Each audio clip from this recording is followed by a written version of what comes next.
नमस्कार दोस्तों, मैं राजीव रंजन आप सभी का स्वागत करता हूं इस YouTube चैनल दी अनप्रोफेशनल पर।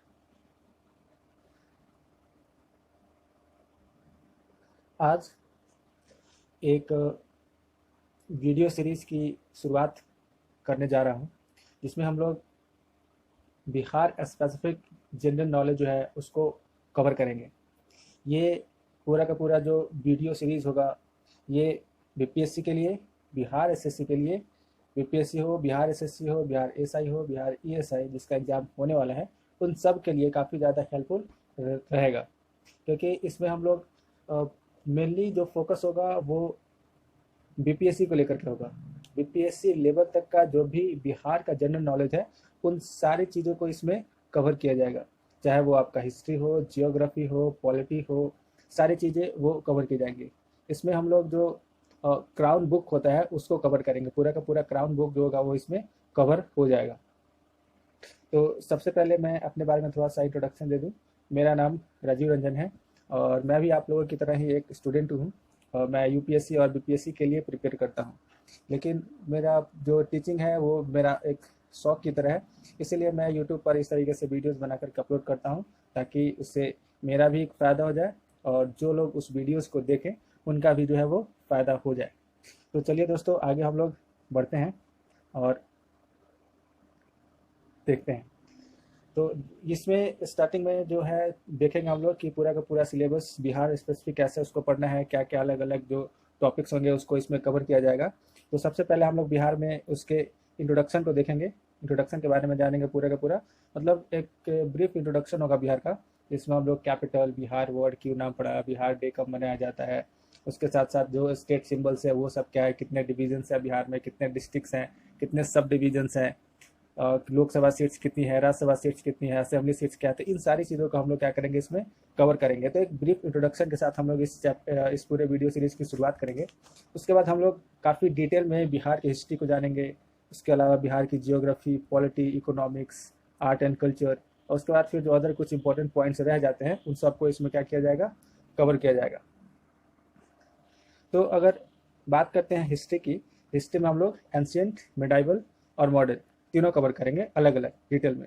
एंशियंट में हम लोग सबसे पहले देखेंगे कि जो सोर्सेज क्या क्या रहे हैं, यानी कि जो भी इंफॉर्मेशन बिहार के बारे में हम लोग को मिलता है तो उनके सोर्सेज क्या क्या हैं, कहाँ से उन चीज़ों को बारे में इंफॉर्मेशन जो है हम लोग को देखने को मिलता है।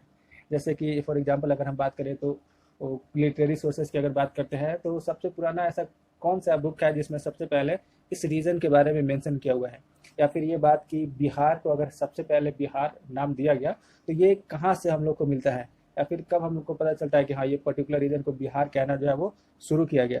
तो उन सारी चीज़ों को हम लोग जो है वो सोर्सेज के थ्रू ही उसको पता करते हैं। तो वो सोर्सेज पढ़ना काफ़ी इंपॉर्टेंट हो जाता है। तो हम लोग एंशियंट में पहले सोर्सेज पढ़ेंगे, उसके बाद मौर्यन एम्पायर पढ़ेंगे, गुप्ता एम्पायर, फिर root rise and fall of Jainism, Buddhism, यानी कि सारी चीज़ों को हम लोग क्या करेंगे उसमें कवर करेंगे। ठीक उसी की तरह फिर मेडाइवल में पढ़ना शुरू करेंगे, मेडाइवल में सोर्सेज देखेंगे उसका। फिर बिहार में जो मुस्लिम इन्वेजन है वो कब हुआ, कैसे हुआ, दिल्ली सल्तनत का क्या इसमें बिहार पर्टिकुलर जो स्टेट है दिल्ली सल्तनत का इस पर क्या इफेक्ट रहा। उसके अलावा मुगल रूल जब हुआ तो बिहार में कब कैसे इसको जीता गया, कब उन्होंने इस पर आक्रमण किया। उस सबसे इंपॉर्टेंट जो सूर्य डायनेस्टी है उसका क्या इम्पैक्ट रहा था। ये सारी चीज़ें हम लोग पढ़ेंगे। फिर मॉडर्न में जाएंगे कि इंडियन जो स्ट्रगल था, फ्रीडम स्ट्रगल, उसमें बिहार स्पेसिफिक क्या रोल रहा था, बिहार में कौन से लीडर्स थे जो काफ़ी ज़्यादा उसमें आगे आकर के अपना रोल जो है वो प्ले किए थे। तो इन सारी चीज़ों को हम लोग क्या करेंगे, कवर करेंगे। इतना कवर करने के बाद मुझे नहीं लगता है कि बिहार के हिस्ट्री में कुछ बच जाएगा जो आपको उससे ज़्यादा जानने की ज़रूरत रहेगी इन एग्ज़ाम्स के लिए। चलिए उसके बाद फिर ज्योग्राफी होगा, तो ज्योग्राफी में हम लोग देखेंगे ज्योग्राफिकल स्ट्रक्चर क्या है, districts, profile of Bihar, climate, soil, ये सारी चीज़ों को हम लोग क्या करेंगे, कवर करेंगे। इकोनॉमी हो, बिहार पॉलिटी हो, इन सबको। तो चलिए उससे के बाद हम लोग शुरू करते हैं बिहार का एक ब्रीफ इंट्रोडक्शन। सबसे पहले हम लोग बिहार की लोकेशन देख लेते हैं कि इंडियन मैप में बिहार का लोकेशन क्या है, बिहार कहाँ पर जो है वो है बिहार के मैप में। देखिए ये है बिहार, ये जो कलर किया हुआ है ये बिहार है। बिहार अगर हम देखते हैं, अगर इंडिया को अगर हम देखें तो बिहार किधर पड़ता है, ये नॉर्थ ईस्टर्न रीजन में पड़ता है, नॉर्थ ईस्टर्न रीजन है।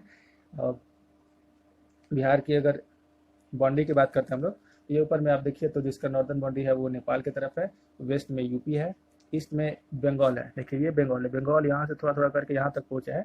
तो अगर ईस्ट में पूछा जाए तो बंगाल है, और साउथ में पूछे तो क्या है, झारखंड है। वैसे इसको हम लोग आगे भी देखेंगे जब हम लोग इसका लोकेशन पर्टिकुलर लॉन्गिट्यूड और लैटिट्यूड के साथ जब देखेंगे तो वहाँ भी इसके बारे में जिक्र होगा। लेकिन मैप से समझने में काफ़ी आसानी होती है और मैप से बहुत जल्दी याद हो जाता है। यहाँ से आप इसके बारे में देख लिया कि हाँ, नॉर्थ में क्या है, नेपाल जो कि एक इंटरनेशनल बाउंड्री बनाता है, और बाकी तीन तरफ से तीन स्टेट्स हैं। एक तरफ से यूपी यानी कि वेस्ट में, ईस्ट में आपका हो जाएगा वेस्ट बंगाल, और साउथ में हो जाएगा झारखंड। तो ये है बिहार की location in map of India.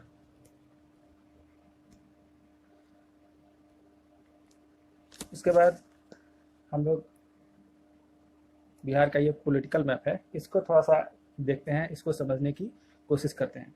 हमने देखा ऊपर में क्या था, नेपाल, वेस्ट में क्या था, उत्तर प्रदेश, ईस्ट में क्या है, वेस्ट बंगाल, और नीचे क्या है यानी कि साउथ की तरफ वो है झारखंड।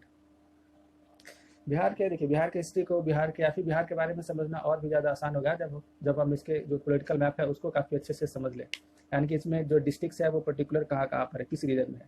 देखिए हम लोग वैसे इंडिया के बारे में जानते हैं, इंडिया के जो स्टेट्स है उनके लोकेशन जनरली सबको पता होता है, लेकिन पर्टिकुलर अगर बिहार की बात की जाए या फिर किसी पर्टिकुलर स्टेट की बात की जाए तो उनके डिस्ट्रिक्ट और उनके लोकेशन सभी को पता नहीं रहता है। लेकिन अगर जब आप बिहार के बारे में पढ़ रहे हैं तो आपको जो है पर्टिकुलर जो डिस्ट्रिक्ट्स हैं उनके क्या लोकेशन है, किस जगह पे पड़ते हैं, वो जानना काफ़ी इंपॉर्टेंट रहता है। क्योंकि आगे अगर हम किसी डिस्ट्रिक्ट का नाम लेते हैं तो उसका इमेज आपके माइंड में जो है वो आना चाहिए कि ये इस डिस्ट्रिक्ट की बात हो रही है और इसका लोकेशन इस जगह पर है। उससे क्या होगा कि चीज़ें जो है वो ज़्यादा क्लियर होकर के आपके माइंड में आएंगी, और याद करना और उसको समझना क्या होगा, बिल्कुल ही आसान हो जाएगा। तो हम लोग पहले क्या करेंगे कि जो बॉर्डर डिस्ट्रिक्ट्स हैं उसके बारे में देखेंगे कि बॉर्डर डिस्ट्रिक्ट्स कौन कौन से हैं और वो कहाँ कहाँ पर है।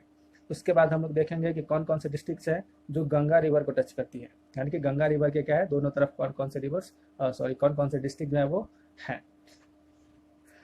तो अगर हम झारखंड से लगे हुए देखें, झारखंड की बात करें तो आप देखिएगा कि साउथ में जो डिस्ट्रिक्ट्स हैं वो स्टार्ट होता है कैमूर। कैमूर का बॉर्डर आप देख सकते हैं इधर यूपी से मिलता है, और इधर आप देखिएगा तो एमपी से भी थोड़ा बहुत इसका टच होता है। कैमूर जो हिल्स है वो उसके दूसरी तरफ जो होता है वो एमपी आ जाता है। तो ये कैमूर है। उसके बाद उसके बगल में फिर रोहतास, कैमूर, फिर बगल में आपका रोहतास, औरंगाबाद, गया, नवादा, जमुई और बांका। ठीक है, इन सारा जो है यहाँ से रोहतास को अगर छोड़ दें हम, इसके बाद औरंगाबाद, गया, नवादा, जमुई, ये सब के सब जो है वो झारखंड के साथ बॉर्डर बनाते हैं। ये सब झारखंड के पास है। ठीक है, याद रखिए जब भी जो है इसके ये सारे के सारे जो है वो बॉर्डर डिस्ट्रिक्ट्स कहला सकते हैं। अगर स्टेट्स की बात करें तो कैमूर जो है वो इधर जो यूपी को टच करता है। अगर आपको यहाँ से मान लीजिए अगर जाना होता है बनारस या फिर आप दीनदयाल उपाध्याय जंक्शन जाते हैं तो उसका दो रूट है, आप पटना से ऐसे बक्सर होते हुए जाते हैं या फिर इधर गया, सासाराम और भभुआ ऐसे होते हुए आप ऐसे जाते हैं जो यूपी में चला जाता है। सो ये जो थे वो साउदर्न साइड में जो बॉर्डर डिस्ट्रिक्ट्स हैं उस वो सारे हो गए। फिर से एक बार रिपीट कर लीजिए कौन कौन से हो गए, गया, उसके बाद रोहतास, औरंगाबाद, गया, नवादा, जमुई, बांका। ठीक है, तो ये ऑर्डर हुआ और आप इसको याद रखिए। वैसे भी जो लोग इस पर्टिकुलर रीजन में होंगे उनके लिए याद करना काफ़ी आसान होगा, क्योंकि अगर उनके जो ट्रेन की जो पूरा का पूरा जो रास्ता है, जो ट्रैक है वो ऐसे ही बना हुआ है। पहले वो कैमूर से होता हुआ यानी कि जो भभुआ है, भभुआ स्टेशन, वहाँ से उसके बाद फिर सासाराम, फिर औरंगाबाद, औरंगाबाद में नबीनगर है, अनुग्रह नारायण रोड है, ये सारे जो स्टेशन है वहाँ, उसके बाद गया। तो ये चार तो उनके लिए याद करना काफ़ी आसान होगा जो कि साउथ में है। उसके बाद वो फिर यहाँ से ट्रेन जो होती है वो कट जाती है लगभग, कुछ तो ट्रेन से ही रोहतास के बाद डेरी आता है तो इधर झारखंड की ओर चली जाती है, कुछ गया के बाद भी झारखंड की ओर जाती है, और गया के बाद फिर जो ट्रेन है वो पटना मूव कर जाती है। ये ऐसे टोटल है। तो उसके बाद गया तक तो कम से कम याद करना उनके लिए आसान होगा। उसके बाद याद कर लेंगे नवादा, जमुई, बांका, ये तीन डिस्ट्रिक्ट्स और है जो साउथ में पड़ते हैं। तो ये तो बात हुआ साउथ का। अब हम लोग बात करते हैं इधर ईस्ट का। ईस्ट जो है इस साइड में वेस्ट बंगाल के साथ पूरा का पूरा बॉर्डर बनता है। ईस्ट में आप फिर से बांका से स्टार्ट कीजिए, बांका, उसके बाद भागलपुर, कटिहार, पूर्णिया और किशनगंज। आप इसको याद कर सकते हैं बिल्कुल कि बांका है, उसके बाद भागलपुर है, कटिहार है, पूर्णिया है और किशनगंज है। तो ये पूरा का पूरा क्या है, ईस्टर्न बॉर्डर डिस्ट्रिक्ट्स हो जाएंगे जो कि वेस्ट बंगाल के साथ लगते हैं। तो आप इसको याद कीजिए, बांका, भागलपुर, कटिहार, पूर्णिया और किशनगंज। ये सारे के सारे किधर है, ईस्टर्न साइड में है। बात करते हैं नॉर्दर्न साइड की, तो नॉर्दर्न साइड जो कि नेपाल के साथ जिनका बॉर्डर लगता है तो वो है किशनगंज, किशनगंज, अररिया, सुपौल, मधुबनी, सीतामढ़ी, ईस्ट चंपारण और ऊपर में जो है वो वेस्ट चंपारण है।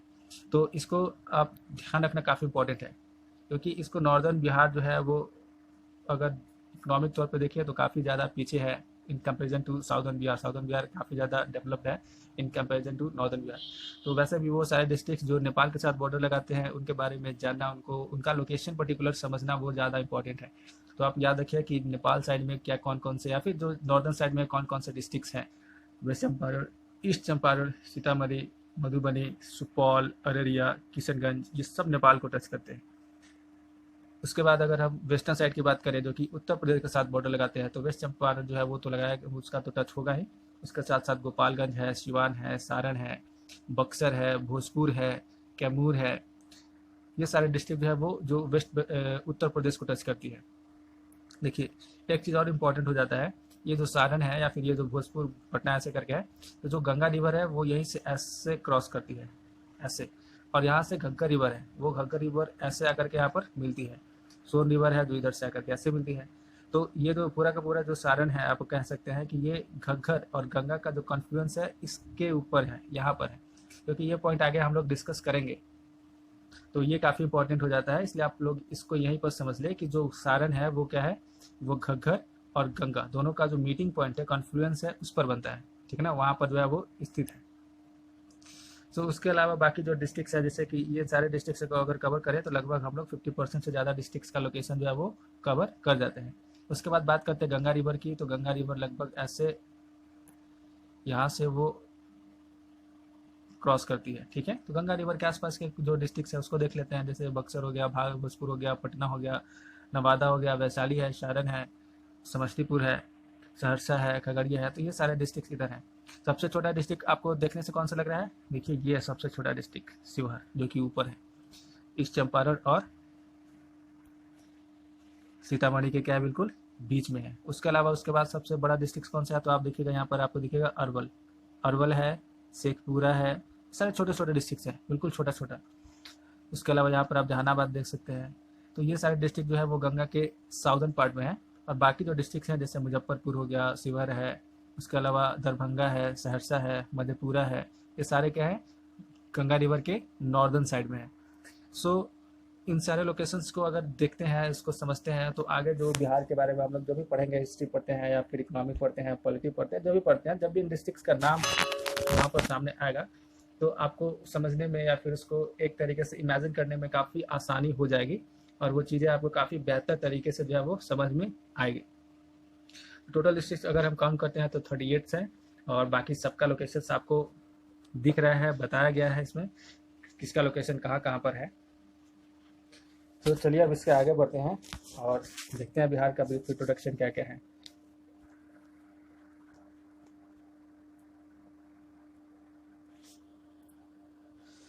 इंट्रोडक्शन, स्टेट का नाम सबको पता ही होगा, बिहार। कैपिटल कहाँ है इसका, वो है पटना में। पटना जो है वो बिहार का क्या है, कैपिटल है। पटना का अलग अलग नाम भी है, जैसे पटना को हम लोग पाटलिपुत्र के नाम से भी जानते हैं। पाटलिपुत्र, पहले पाटली एक सिटी जो है वो बसाया गया था, और फिर बाद में यही जो नाम है वो बदल करके पटना हो गया था। तो बिहार हो गया, इसके कैपिटल क्या हो गया, पटना। बिहार का अगर हम एज अ सेपरेट स्टेट की बात करें, तो Bihar as a separate state जो सबसे पहले बना था वो था 1912 में, 1912, और डेट था उसका 22 मार्च, इसीलिए इसको स्टेट डे बनाया जाता है। 23 मार्च होना चाहिए, 22 मार्च नहीं, ठीक है, 22 मार्च ही होगा। सो 1912 में जो बिहार है पर्टिकुलर एक सेपरेट स्टेट के तौर पर सामने आया था, और 1912 में बिहार को बंगाल से क्या किया गया था, बिल्कुल अलग किया गया था। देखिए ऐसा नहीं है कि जो बिहार है वो पहले से हमेशा से ही बंगाल में रहा है। बिहार पहले से ही सेपरेट था, लेकिन जब मुगल काल आया था, मुगल काल के जो अंत समय था और जो ब्रिटिश टाइम पीरियड था, उसमें बिहार को जो है वो बंगाल के साथ मर्ज कर दिया गया था। बिहार और बंगाल जो था वो एक साथ एक यूनिट के तौर पे देखा जाता था।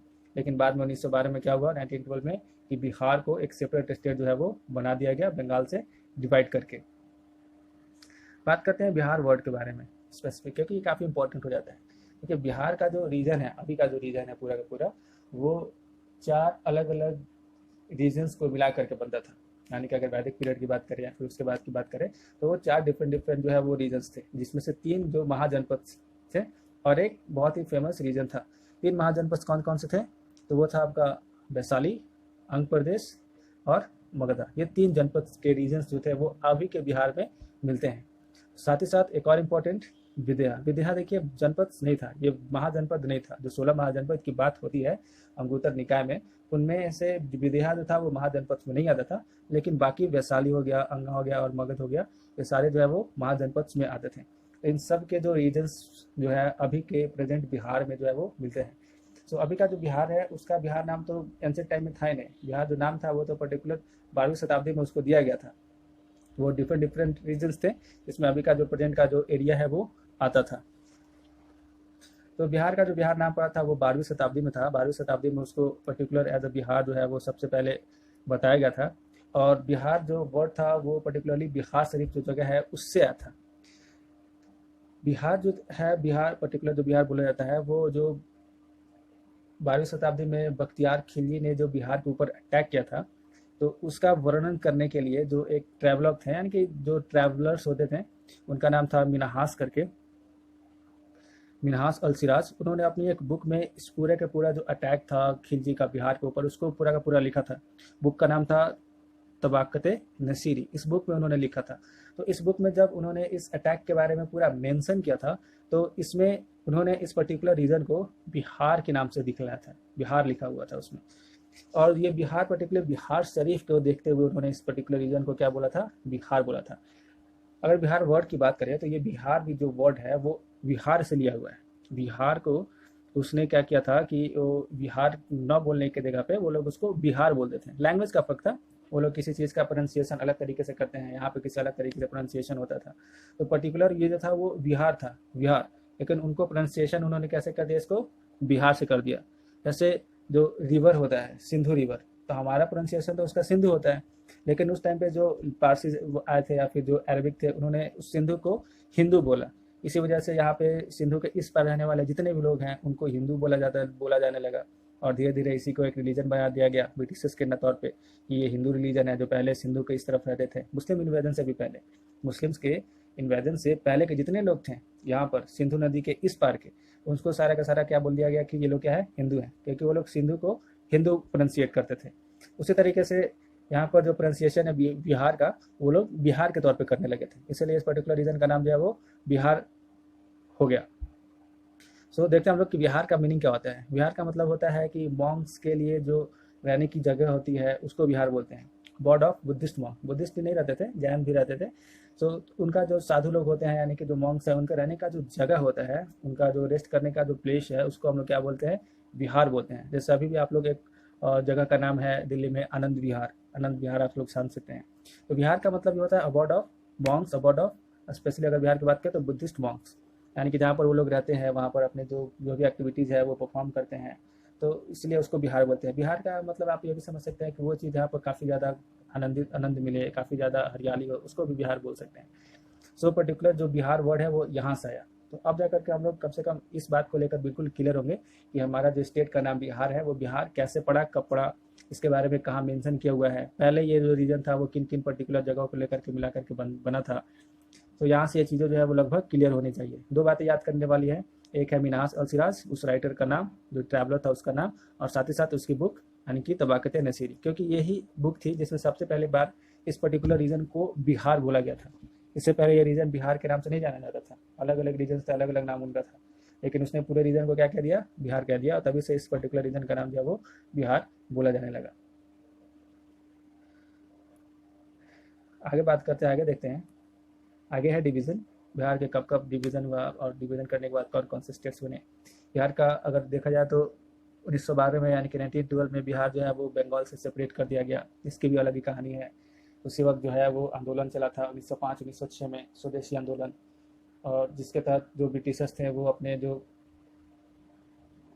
डिवाइड एंड रूल पॉलिसी के तहत बंगाल को डिवाइड करना चाहते थे 2 सेपरेट स्टेट्स को लेकर प्रोविंस में, ताकि एक तरफ हिंदू हो जाए और एक तरफ पूरा मुस्लिम्स हो जाए। तो उस वक्त तो वो डिवाइड नहीं हुआ, लेकिन आगे चल करके 1912 में क्या हुआ कि उस पर्टिकुलर रीजन को डिवाइड कर ही दिया गया, एक बिहार हो गया और एक जो था वो बंगाल हो गया। तो उस वक्त जो है बिहार एक सेपरेट स्टेट के तौर पर से जो है वो बनकर सामने आया। तो वो डेट था 1912 और डेट था आपका 22 मार्च, इसलिए 22 मार्च को हम लोग जो है वो बिहार दिवस भी मनाते हैं।